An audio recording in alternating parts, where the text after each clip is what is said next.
बहुत मन्नतें थी भैया, मंदिर मस्जिद गुरुद्वारा कुछ छोड़ा नहीं था हमने। बच्चियां पैदा होती थी, लोग मजाक उड़ाते थे।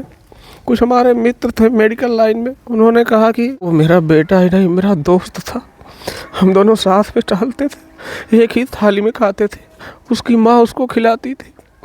बहुत सारे सपने थे। मैं रात रात सोते नहीं, नींद नहीं आती साहब। किसी का अगर इकलौता बेटा, इकलौता भाई इस दुनिया को छोड़ के चला जाए, अगर कोई बीमारी होती, बीमार होते हो, डॉक्टर बचा नहीं सकते तो बात अलग थी, लेकिन एक ताइक्वांडो का खिलाड़ी, हंसता खेलता परिवार, इस लालता प्रसाद के बेटे ने उसको उजाड़ दिया। जिस बेटे के लिए सपने सजाए थे कि हमारा बेटा एक दिन ताइक्वांडो खिलाड़ी था, हमारे देश का नाम रोशन करेगा, हमारे गांव का नाम रोशन करेगा। जिस तरह से मेरे बच्चे को गाजर मूली की तरह एक सेकंड के अंदर घेर के सर धड़ से अलग कर दिया गया, मैं घर पे नहीं था और उन लोगों ने काट दिया। पहले भी बोलते थे अकेलौता चिराग है बुझा देंगे, और लास्ट में उन्होंने सच कर दिया। उनके घर में से पिस्टलें निकलती जब उनके बच्चे, तो मैं लालता को समझाने जाता था, थाने पे कंप्लेंट भी करता था। उसी समय अगर चेक किया गया होता तो मेरा बच्चा रहता। इतने सारे हथियार, इतने असलहे मैंने कभी देखे नहीं थे अपनी ज़िंदगी में। तकरीबन 7 बज रहे थे उस दिन, जिस दिन अनुराग यादव को लालता प्रसाद के बेटे ने जान से मार दिया। इकलौता बेटा था, उन्हीं के घर पर आए हैं। इनसे बात करेंगे, उनके पिताजी से। क्या कुछ अभी शासन प्रशासन की तरफ से आश्वासन आपको मिला? क्या हो रहा है इस मामले में? देखिए, पिताजी की आंखें नम हैं। जिस बेटे के लिए सपने सजाए थे कि हमारा बेटा एक दिन ताइक्वांडो खिलाड़ी था, हमारे देश का नाम रोशन करेगा, हमारे गांव का नाम रोशन करेगा, वो बेटा आज इनके बीच नहीं है। ये खिलाड़ी जो हमारे देश का नाम रोशन करता हो, आज यहाँ पर मौजूद नहीं है। पूरा परिवार तड़प रहा है। इकलौता बेटा था, मैं आपको बता दूं, इकलौता बेटा था वो। किसके सहारे जिए परिवार? किसकी कलाई में ये बहनें राखी बांधेंगी? पूछ रहा हमारा देश हमारे कानून व्यवस्था पर। इनसे सवाल है। आए दिन हमारे देश में अपराध इतनी तेज़ी से बढ़ रहे हैं जिस पर कंट्रोल नहीं किया जा रहा है, इस पर अंकुश लगने का नाम नहीं ले रहा है। पिताजी अभी तक क्या कुछ आश्वासन? देखिए, आप देखिए, इनके आंसू देखिए। लोग आ रहे हैं, जा रहे हैं, लेकिन कुछ भी साहब कार्रवाई कुछ भी नहीं हो रही है। मैं आपको एक चीज़ और बता दूं, इस गांव के आसपास के लोग, उस लालता प्रसाद यादव के घर के आसपास के लोग, सभी लोग डरे सहमे हैं कि लालता प्रसाद 10 साल 20 साल बाद जब भी छूट कर आएगा तो हम लोग के साथ भी वही करेगा। हमने बहुत सारे वीडियो यहाँ के रिकॉर्ड किए हैं, आप देखिएगा। रो रहे हैं लोग, बता रहे हैं कि वो आएगा तो हमारे साथ भी ऐसा करेगा। यहाँ तक कि एक व्यक्ति ने बोला कि अगर वो यहाँ पे आएगा तो हम अपना जायदाद ज़मीन छोड़कर यहाँ से भाग जाएंगे। पूरे गाँव के ऊपर उसने मुकदमा कर रखा था, पूरे गाँव को धमकाता था, क्योंकि उसका भाई दरोगा था। क्या पुलिस को, क्या शासन प्रशासन को कानों खबर नहीं थी? ये पूरा गांव उसके डर के साए में जी रहा था। अभी तक क्या कुछ आश्वासन शासन प्रशासन की तरफ से आपको मिला? नहीं भैया, आश्वासन तो मिल ही रहा है, और ख़ास तौर पे कप्तान साहब हैं, डीएम साहब हैं, और मैंने देखा है कि मुझे देखते ही, मैं 2 बार गया, मुझे देखते ही विचलित हो जाते हैं कि मैं इनके लिए क्या कर दूं। मैं बहुत आभारी हूं उन लोगों का। एसडीएम साहब मिलने भी आए थे हमसे, और कानून की बारीकियां मुझे पता नहीं भैया, मैं सीधा साधा आदमी। मेरे ऊपर जब मुकदमा किया, मैं सुलहनामा दाखिल करके वो ज़मीनें छोड़ देता था, तो मुझे पता नहीं है कि क्या हो रहा है, क्योंकि बहुत बारीकी मुझे पता नहीं है। वो लोग हैं, अपना देख रहे हैं, देखेंगे। पिताजी, वही एक कानून है। तकरीबन जहाँ तक हमें खबर है कि तकरीबन 40 साल से मुकदमा मामला चल रहा था। जी, सन 95 से चल रहा था। 95 में उसने मुकदमा दाखिल किया, पहला मुकदमा। तो आधी ज़मीन उधर की हड़प लिया, हालांकि वो बंजर थी।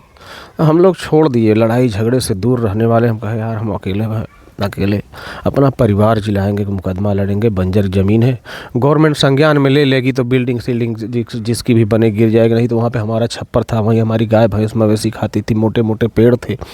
पूरे गांव से किसी से पूछ लीजिए कि वहाँ किसका था, सब पूरा छोड़ दिया मैंने। और इधर दरवाज़ा करके यही छोटा सा आशियाना अलग से बनाया, और ये कच्चा मकान में भी रहते थे, लेकिन जब से आया ये मकान भी नहीं बनाने दिया हमको। हमारा मकान गिर रहा है और हम लोग देख लीजिए कि कितना बड़ा आदमी हूँ मैं, आप देख लीजिए। दिखा दीजिए थोड़ा से, देखिए ये अनुराग यादव के पिताजी का मकान है। काफ़ी सपने सब सजाए थे अपने बेटे के लिए, एक दिन शादी करते, बेटे बहू आती इस घर में, लेकिन उस हत्यारे ने इनका घर पूरा उजाड़ दिया। तड़प रहे हैं, रो रहे हैं, रात रात सोते नहीं, नींद नहीं आती साहब।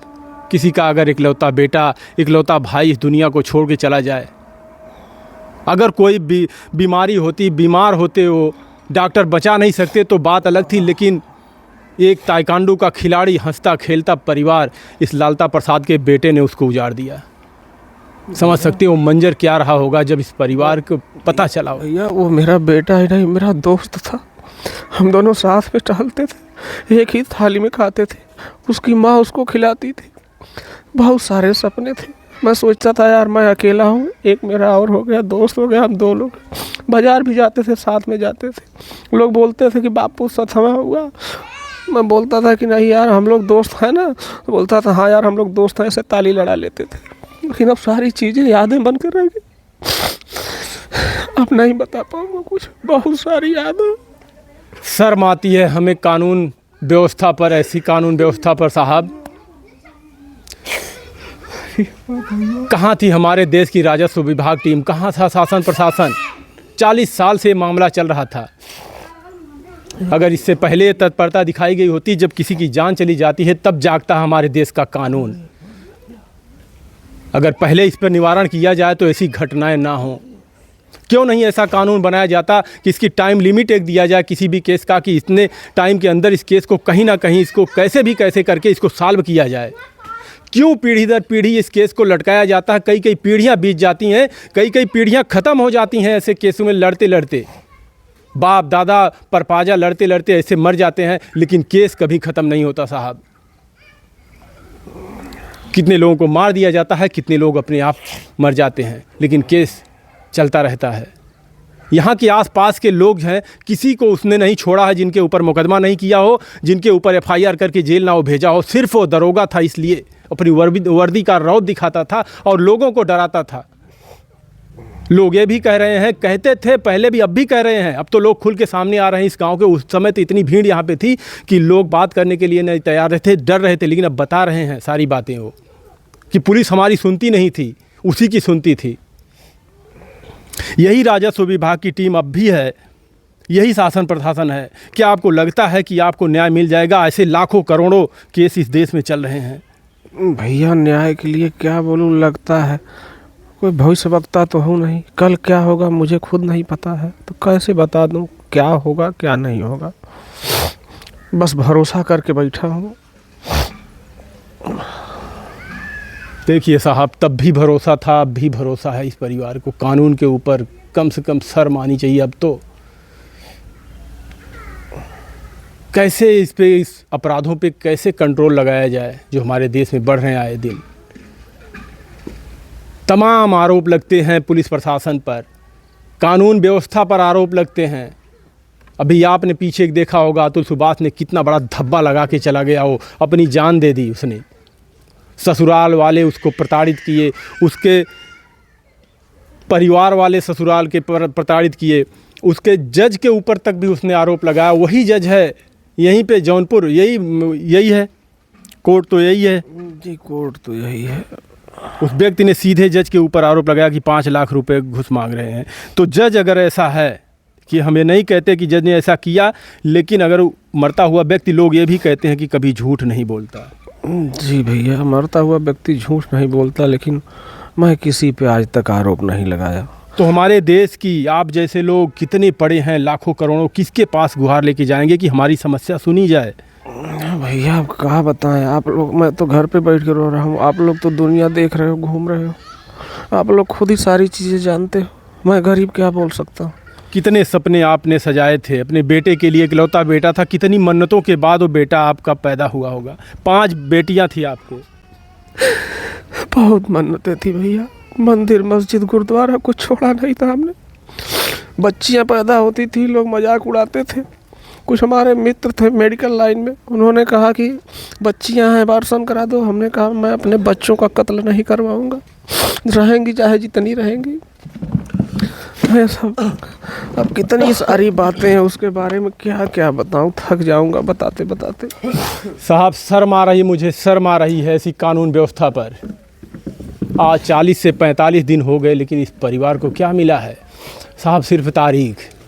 पूरे देश को तारीख मिल रहा है, एक और परिवार इसको भी तारीख मिल गया। जाइए मुकदमा लड़ते रहिए, चप्पल घिसते रहिए, एक दिन ये भी बुढ़े होके इस दुनिया को छोड़कर चले जाएंगे। लेकिन हमें तो नहीं लगता कि साहब उनको न्याय मिल पाएगा। पड़ा रहेगा लालता प्रसाद यादव, एक ना एक दिन तो आएगा। कैसी सज़ा चाहते हैं उसको? भैया आप लोग हो, आप लोग खुद सोचो कि जिस तरह से मेरे बच्चे को गाजर मूली की तरह एक सेकंड के अंदर घेर के सर धड़ से अलग कर दिया गया। मैं घर पे नहीं था और उन लोगों ने काट दिया। पहले भी बोलते थे अकेलौता चिराग है बुझा देंगे, और लास्ट में उन्होंने सच कर दिया। उनके घर में से पिस्टलें निकलती हैं जब उनके बच्चे, तो मैं लालता को समझाने जाता था, थाने पे कंप्लेंट भी करता था। उसी समय अगर चेक किया गया होता तो मेरा बच्चा रहता। इतने सारे हथियार, इतने असलहे मैंने कभी देखे नहीं थे अपनी ज़िंदगी में। मैं तो पुस्तकों का प्रेमी, पुस्तकें देख रहे हैं, किताबों का प्रेमी, मैं वही बच्चों को सिखा रहा था। लेकिन उधर इतनी तलवारें थी कि एक पुलिस का जवान 50 मीटर उसको एक बार में उठा के लेके जा नहीं पाया। इतना असलहा था, इतना असलहा था। लोग बताते हैं कि 3 बार रख के तब लेके पहुँचे हैं। आप समझ सकते हैं कि जिस व्यक्ति के घर में एक बोरे बताया जा रहा असलहा निकला, ग्रेनाइड बम तक वहाँ पर निकला, और कितना खतरनाक रहा होगा। बताया जा रहा जब 20 मई को मोदी जी यहाँ पे आए थे जौनपुर में, उस दिन वो पिस्तौल लेके इस गांव वालों को डरा रहा था। क्या तब भी प्रशासन को पता नहीं था? जी भैया, हम लोगों ने उसका वीडियो बनाया था, थाने पे भी दिया था, कोई कार्रवाई नहीं हुई। हम लोगों ने वीडियो, और वो कब्जा कब करता था, वारदात कब करता था, जिस दिन जैसे पूरा प्रशासन बिजी हो, वो वक्त देखता था कि जिस दिन प्रशासन बिजी हो या छुट्टियां चल रही हो, कि कोर्ट कचहरी का कुछ नहीं हो। इस बार भी उसने, पिछली बार मोदी जी आए थे, पूरा प्रशासन उधर व्यस्त था, इधर ये असलहा लहरा के दौड़ रहा था मारने के लिए। उसका वीडियो, हाँ उसका वीडियो है मेरे पास, आपको दिखा दूंगा, अभी भेज दूंगा आपके नंबर पे। लालमोहन यादव जो सफाई कर्मचारी है, उसका बेटा लेके मैं गया था, उसके घर गया। फिर भी मैंने बोला कि यार लालता, ये झारखंड नहीं है यार, आप बच्चों को क्या शिक्षा दे रहे हो? बच्चे असलहा लेके दौड़ रहे हैं, आपके शर्म नहीं आ रही? उनका भविष्य कहाँ ले जा रहे हो आप? तो बोला तुम्हारा समझ में नहीं आएगा। हमको ऐसा बिहार की भाषा बोला था। अच्छा, लोग बता रहे हैं कि जिस दिन उसने ये वारदात की उससे पहले अपने जानवरों को यहाँ से बेच दिया था सबको। जी, मवेशियों को बेच दिया था, हैंडपम्प वैंडपम्प सब उखाड़ के रख दिया था, सब बांध के रख दिया था। मवेशी 8 दिन पहले बेच दिए गए। और मेरे कलकत्ता जाने के बाद से ही साजिश रची जाने लगी। वो जानता था कि इसके पास पैसा है नहीं, इसका बेटा आज नहीं तो कल खिलाड़ी है, आगे बढ़ेगा तो इसके पास पैसा आ जाएगा, तो मैं इसकी जो ज़मीनें हड़पना चाह रहा हूँ, जो मकान इसका गिर रहा है, ये सब उसकी सोर्स भी हो जाएगी, पहुंच हो जाएगी, तो कानूनन ले लेगा। वो तरक्की से चलता था कि इसको मार दिया जाए। पहले भी बोला था कि अकेला दिया है बुझा देंगे, बुझा दिया भैया। साहब, इस वर्दी, जब वर्दी आती है तो हमारे देश के गरीब जनता यही सोचती है कि अब हमारा रक्षक आ गया है। लेकिन अगर यही रक्षक भक्षक बन जाते हैं तो शर्म आती है ऐसे वर्दीधारियों पर। क्या कहेंगे आप लोग? क्या इस पिता को न्याय मिलेगा? इस पिता को कि बाकी केसों की तरह सड़ेंगी फाइलें, कोर्ट में सड़ेंगी, और ये पिता की चप्पल घिसेंगी केवल दौड़ दौड़ के कोर्ट में? जवाब कमेंट में ज़रूर दीजिएगा। हमने जो कहा है बात कि इस कानून व्यवस्था पर कहीं ना कहीं कुछ संशोधन करना चाहिए, और हर केस, हर मामले को एक समय निर्धारित किया जाए कि इसके अंदर इस मामले को कैसे भी करके इसको सॉल्व करना है। नहीं तो हमारे देश में ऐसे ही अपराध बढ़ते रहेंगे और इस पर अंकुश नहीं लगेगा। धन्यवाद।